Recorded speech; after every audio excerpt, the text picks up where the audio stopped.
In this video, you will learn Flexbox, which is a new method for laying out elements on the page. Flex stands for Flexible Adaptive. Flexboxes are thus flexible elements of the layouts. One of the main advantages of Flexbox is the ability to fill extra space. Flexbox begins with the familiar display property. Applying display flex to an element turns it into a flex container, and its direct children turn into flex items by default. Flex items align side by side, left to right, all in one row. So here I have this section, which is the parent element for these three divs. Once I will apply the display flex to this section, it will turn into flex container, and automatically those will be flex items. I will apply now the display flex to this section, and here as you can see we have those three divs from left to right. So this is the display flex. And for the structure, as I told you, there is the container, flex container, which is the parent elements, and the flex item, which are the children of the parent elements. And from left to right, we call it main axis, and from top to bottom we call it cross axis. Now we will see the first property, which is the flex basis. The flex basis, it will specify the initial size of the flexible item. The flex property is not used if the element is not flexible item. So here I will copy this box one, and here I will do flex basis. It will be 250 pixel. It will overwrite this width of 100 pixel. So as you can see here, now we have 250 pixel. We can also specify the percentage, as an example 25%, and the 25% it will take the width of the parent, and it will take 25% from it. So here as you can see now we have this 25%. So this is the flex basis.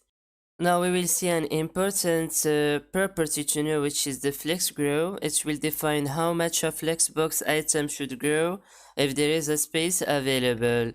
So here I have this space available. I will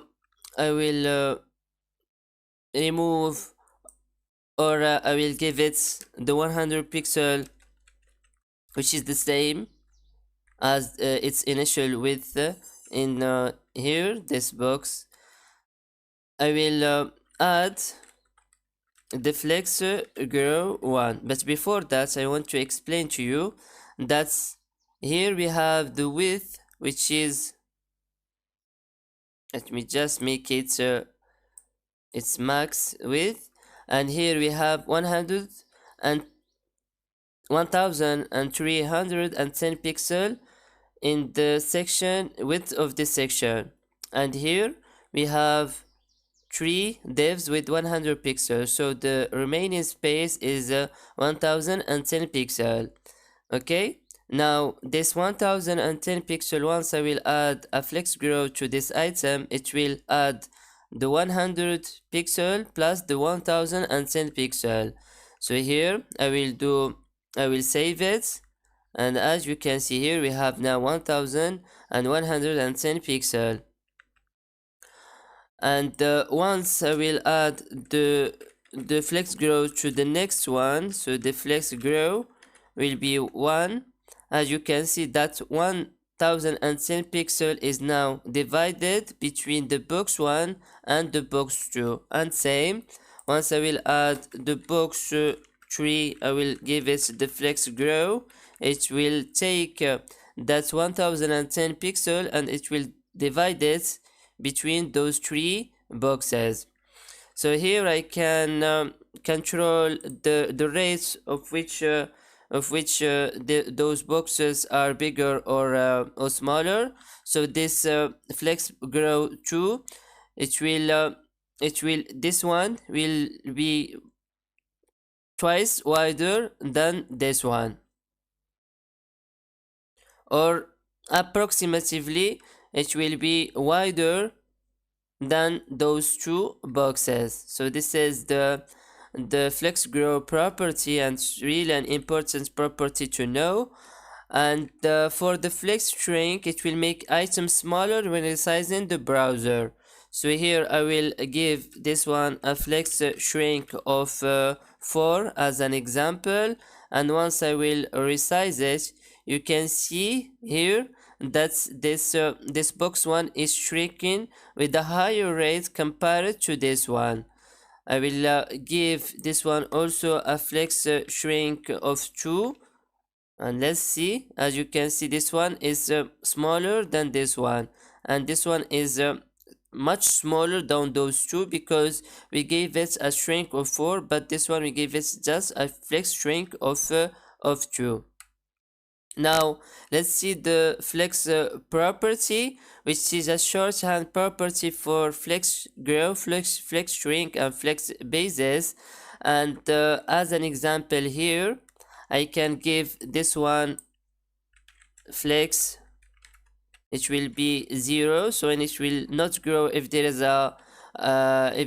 an available space. 0 for shrinking, and here I will give it 25%, which is the flex basis.